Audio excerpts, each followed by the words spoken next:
किसके लिए जन्नत बनाई है माधव? कौन है जो यहाँ गुनहगार नहीं है?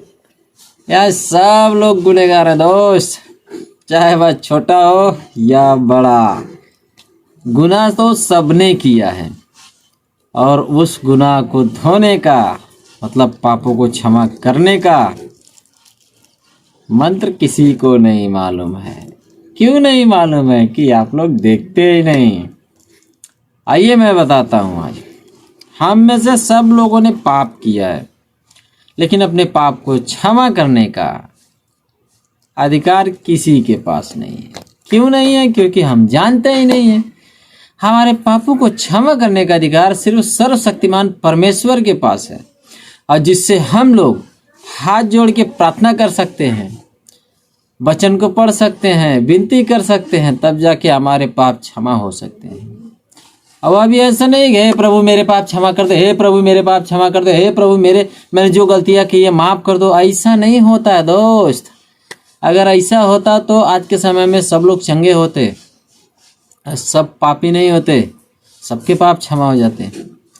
अपने पाप क्षमा करवाने के लिए या करने के लिए हमें दिल से विश्वास करना पड़ता है उस परमेश्वर पे, जो मृत्यु को हराकर हमारे जीवन में आया, हमें अनंत जीवन देने के लिए, हमें अंत के दिनों में बचाने के लिए, ताकि हम मृत्यु को प्राप्त ना हो सके, हम पाप में ना रह सके, हमारे पाप क्षमा कर दिए जाएं और हम शैतान जैसा कार्य ना करें, शैतानों से दूर रहे। एकमात्र नाम है सर्वशक्तिमान परमेश्वर, जो हमें इस तनाव भरी और इस दर्द भरी दुनिया से बचा सकता है, इन पापों से बचा सकता है। लेकिन हम उस परमेश्वर की प्रार्थना नहीं करते, हम परमेश्वर को याद नहीं करते। कभी मन में याद आया कि हाँ परमेश्वर की प्रार्थना करनी चाहिए, हे प्रभु हमको माफ़ कर दे, हे प्रभु हमने जो भी गलती है की इसको क्षमा कर दे। अरे मेरे दोस्त, आपने गलती करने में थोड़ा समय तो लगाया होगा, तो क्षमा करने में उसका 10 गुना ज़्यादा समय लगता है। गलती करने में थोड़ा समय लगता है, मान लेते हैं, लेकिन क्षमा करने में उससे 10 गुना ज़्यादा समय लगता है। एक बार कहने से, क्षमा करने से, मांगने से, अपने पापों का प्रायश्चित करने से ऐसा कुछ नहीं होने वाला। अगर ऐसा होता तो आज इस धरती पर कोई भी पापी नहीं होता, कोई भी पापी नहीं होता। दोस्तों, आज के जीवन में सब लोग चाहते हैं कि हमें कोई बीमारी ना रहे, हमारे पास पैसा रहे, हमारे पास अच्छा परिवार रहे, हम ऐश की ज़िंदगी जिए, हमें काम ना करना पड़े, हमें मेहनत ना करनी पड़े। ये सब लोग चाहते हैं, लेकिन परिश्रम करना कोई नहीं चाहता, मेहनत करना कोई नहीं चाहता। हम लोगों के बारे में बुरी बातें करते हैं, अच्छी बातें कोई नहीं चाहता। हम लोगों के साथ मिलकर बुरा काम कर देते हैं, अच्छा काम कोई नहीं चाहता। क्यों? क्योंकि अच्छे कामों में मेहनत होती है, अच्छे काम ईमानदारी से करने पड़ते हैं, इसके लिए। और बुरे काम में कौन सी मेहनत होती है? थोड़ी बहुत मेहनत कर भी लेते हैं, हालांकि बुरा काम इतना प्रेरित करता है कि वो मेहनत भूल जाते हैं। अरे हमने तो इसको टपका डाला, हमने तो इसका बुरा कर डाला, इसकी बुराई हमने कर डाली इधर। इससे कुछ फायदा नहीं है दोस्त, कुछ भी नहीं।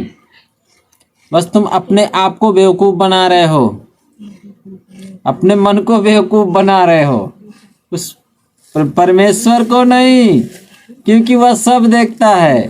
तुम अच्छे करोगे तो भी देखेगा, बुरे करोगे तो भी देखेगा।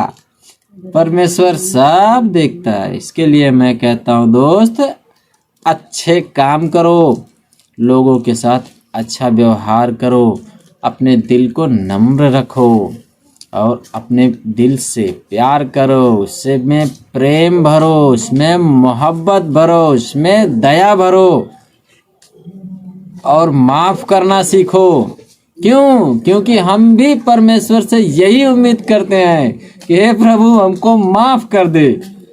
लेकिन माफ़ कब करेगा परमेश्वर? जब हम लोगों को माफ़ करेंगे, हम लोगों को क्षमा करेंगे, हम लोगों की मदद करेंगे, तब जाके परमेश्वर हमें माफ़ करेगा। वो भी 1 दिन, 2 दिन, 5 दिन, 10 दिन, महीने भर, साल भर, ना ना ना ना। हमें पूरा जीवन यही करना पड़ेगा। लोगों की मदद करनी पड़ेगी। मैं ये नहीं कह रहा हूँ कि हाँ बहुत सारी मदद करो या बहुत बड़ी मदद करो। आप जितना मदद कर सकते हैं उतना ही मदद करो। आप जितनी सहायता कर सकते हैं उतनी ही करो। आप जितना क्षमा कर सकते हैं उतना ही करो, लेकिन धीरे धीरे बढ़ाने की कोशिश करो। यदि हम किसी काम को एक ही दिन में स्टार्ट करके सोचिए कि बहुत बड़ा कर देंगे तो नहीं हो सकता दोस्त। परमेश्वर कहता है कि आप छोटे से स्टार्ट करो, आप छोटी चीज से स्टार्ट करो। आपको सीखते जाना है, उसके बाद धीरे धीरे आगे बढ़ना है। यदि हमने छोटी छोटी चीज़ों माफ़ करना सीख लिया तो बड़ी चीज़ें माफ़ कर देंगे। अगर हमने छोटी छोटी गलतियां माफ़ करना सीख ली तो हम बड़ी चीज़ें माफ़ करना सीख लेंगे। हमने छोटी छोटी गलत बात बोलना छोड़ दिया तो हम बड़ी गलत बात बोलना छोड़ देंगे। हमने छोटी छोटी गलतियां करनी छोड़ दी तो हम बड़ी गलतियां छोड़ देंगे। बदलाव बदलाव करो दोस्त, अच्छा करो, अच्छा बदलाव लाओ, जीवन आपका सुखी रहेगा। फिर आपको कहना नहीं पड़ेगा कि हे परमेश्वर मेरे साथ इतना बुरा क्यों कर रहा है। क्यों? क्योंकि बुरा परमेश्वर उसी के साथ करता है जो बुरा करता है। मैं भी बुरा किया था, मेरा टांग टूट गया, मैं चल नहीं सकता, एक ही जगह बैठा रहता हूँ, लेकिन खुश हूँ। क्यों खुश हूँ? कि परमेश्वर ने मेरी गलतियों का सजा मुझे दिया है। मैंने कहीं गलती की होगी, मुझे याद नहीं है, बस मेरे पाँव का ऑपरेशन हुआ है, डॉक्टर चलने के लिए मना किए है, सरिया पड़ा है घुटनों में, लेकिन मैं खुश हूँ। मुझे दुख होने का कोई हक ही नहीं है, क्योंकि जब मैंने गलतियाँ की तब तो मुझे कुछ याद नहीं था। अब मुझे दुख पड़ रहा है तो अब मैं याद करूँगा उस परमेश्वर को। अरे याद क्यों करूँगा? मैं तो परमेश्वर को धन्यवाद बोलूँगा, हे प्रभु तूने ऐसा किया, मुझे मेरी गलती का एहसास हुआ। मुझे दंड मिलना चाहिए भाई। क्यों मिलना चाहिए? क्योंकि हमने किसी को दंडित किया है, हमने किसी को गलत कहा है, हमने किसी के बारे में गलत किया है, इसलिए हमें दंडित किया जा रहा है। यदि हमने किसी के साथ गलत नहीं करते या हम लोगों के बारे में अच्छा सोचते तो आज हमारे जीवन में दुख नहीं होता, हमारे जीवन में तकलीफ नहीं होती, हम बीमार नहीं होते, हॉस्पिटल में भर्ती नहीं होते, ऑपरेशन नहीं होता। हमने गलतियां की तो ये दंड मिला। ये दंड क्यों मिला? कि हम परमेश्वर को याद कर सके और परमेश्वर के प्रति हमारा विश्वास बढ़ सके और मजबूत हो सके। जब हम खुश होते हैं तो परमेश्वर को याद नहीं करते हैं। यदि हमको चोट लग गई, चपेट हो गई, बुखार आ गया, सर दर्द हो गया, चोट लग गई कहीं घुटने में, ऑपरेशन की नौबत आ गई, लीवर खराब हो गया, किडनी खराब हो गया, कैंसर हो गया, कुछ भी हो गया, तो हम परमेश्वर को याद करते हैं। क्यों? क्योंकि खुश जब होते हैं तो परमेश्वर को नहीं याद करते हैं। तो हम अपने आप में होते बस हम ही तो हैं, बस खुश है, हमारा जीवन अच्छे से चल रहा है। ऐसा नहीं होता दोस्त। यदि आपने परमेश्वर को बराबर याद किया तो परमेश्वर आपको कभी निराश नहीं करेगा। परमेश्वर आपको बुरे काम से बचाएगा, परमेश्वर किसी का बुरा नहीं करने देगा और परमेश्वर आपको हॉस्पिटल के चक्कर नहीं लगवाएगा। क्यों?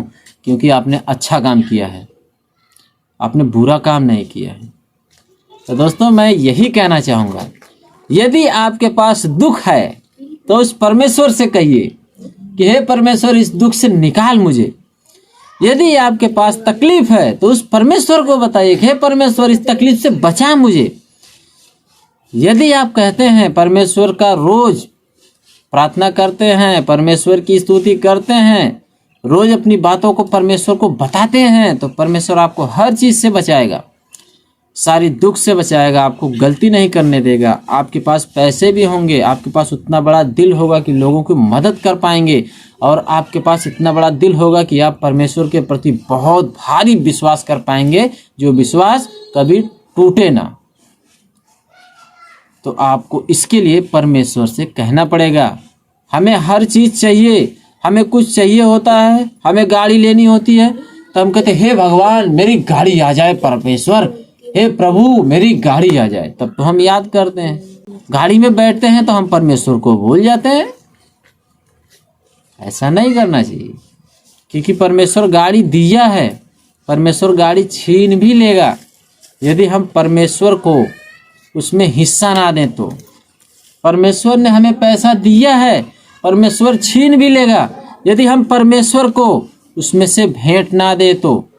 परमेश्वर ने हमें अन्न दिया है, परमेश्वर छीन भी लेगा यदि हम प्रार्थना करें ना। खाना खाते के समय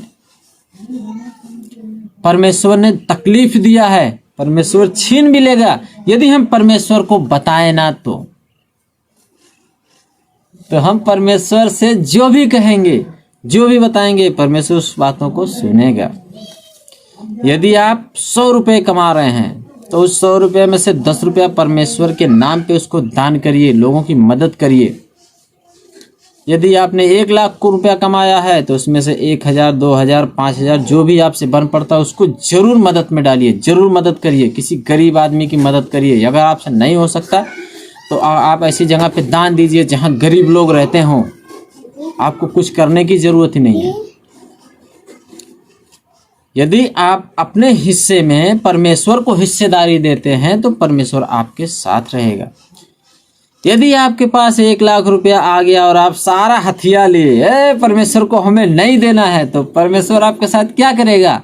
इसको अभी तो दे दिया, इसे इस्तेमाल कर लेने दो, आगे से इसको नहीं देने का। क्यों? क्योंकि आपने परमेश्वर को नहीं दिया, परमेश्वर को भूल गए, परमेश्वर को साइड में कर दिया, परमेश्वर को इग्नोर कर दिया। जो परमेश्वर आपको सारी चीजें दे रहा है, आपने उसको ही नहीं दिया।